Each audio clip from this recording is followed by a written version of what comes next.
নমস্কার বন্ধুরা, আজ আবার মাদা কিচেনের ব্লগ থেকে চলে এসেছি। এখন সাংঘাতিক ঠান্ডা পড়েছে। এই ঠান্ডার মধ্যে যদি পিঠে খাওয়া না হয় তাহলে তো ভালোই লাগে না, কম বেশি খেতেই হবে। হ্যাঁ, আমি আজকে নিয়ে এসেছি হলো পাটিসাপটা করব। এই যে গোলাটা গুলিয়ে নিয়েছি, একটু চিনি দিয়েছি আর পাটালি গুড় দিয়েছি। পাটালি গুড় না, খেজুরি গুড় যে লিকুইডটা থাকে ওইটা দিয়েছি, ওইটা দিয়ে গুলিয়েছি। হ্যাঁ, এই যে লিকুইড গুড়। হ্যাঁ, দারুণ সেন্ট। হ্যাঁ, এই গুড় দিয়ে করেছি, গোলাও করেছি। আর পুরটা যে করেছি, পুরটার মধ্যে ওই গুড় দিয়েছি, চিনি দিয়েছি, প্লাস সন্দেশ দিয়েছি, এই যে, আর নারকেলও দিয়েছি। তাই দিয়ে করেছি। এই আমার শুধু নারকেল আর গুড় না, পাটালি গুড়, সন্দেশ আর কাঁচাগোল্লা যেটাকে বলে আর কি, ওই আমি দিয়েছি। দারুণ হয় কিন্তু, পুরটার টেস্ট দারুণ হয় ওই সন্দেশ দিলে পরে। দিয়ে গুঁড়ো নারকেলও দিয়েছি।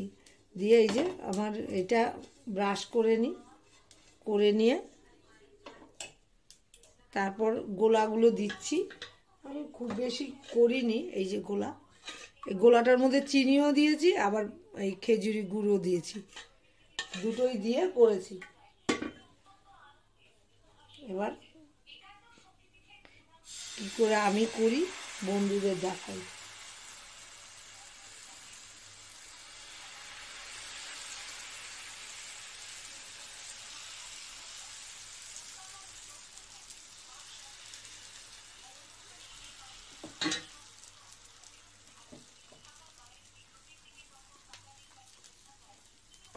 পুরটা কিন্তু সাংঘাতিক টেস্ট হয়েছে।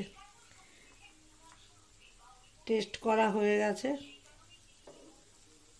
একটু একটু শুকিয়ে উঠলেই দিয়ে দেব।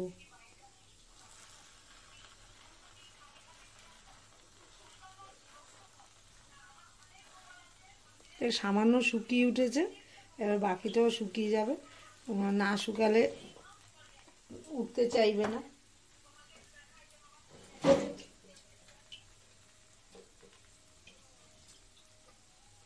যে শুকিয়ে গেছে আমার, এবার উল্টে দেব, মানে ভাজ করব। এবার আমি করেছি হলো সুজি ময়দা দিয়ে করেছি, আমি চালের গুঁড়ো দিইনি। আমি প্রতি বছর সুজি ময়দা দিয়েই করি, দারুণ হয় খেতে। যারা চাল পছন্দ করে, চালের গুঁড়া দিয়ে পছন্দ করবে তারা করবে, চালের গুঁড়াও দিয়ে দিতে পারবে অল্প করে, বেশি না দেখ, অল্প করে দিয়ে দেবে।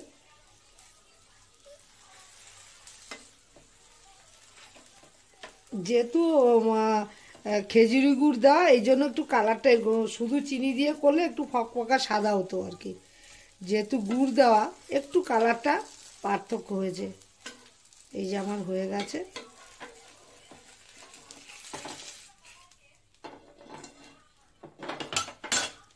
এই যে আগে থেকে অনেকটাই করে রেখেছি, এই যে করে রেখেছি, বেশি করিনি। আমার মতো একবার চটজলদি করে ফেলতে পারেন। হ্যাঁ, শীতে তো এখন শীত পড়েছে, এখন বেশি ঠান্ডা পড়েছে, এখনই করে খেতে হবে। আর আমার রেসিপিটা ভালো লাগলে লাইক, শেয়ার, কমেন্ট করবেন, সাবস্ক্রাইব করতে একদমই ভুলবেন না। সবাই ভালো থাকেন, সুস্থ থাকেন। আমিও ভালো থাকলে ডেইলি কিছু না কিছু রান্না হোক, পিঠা হোক, দিয়ে দেবো।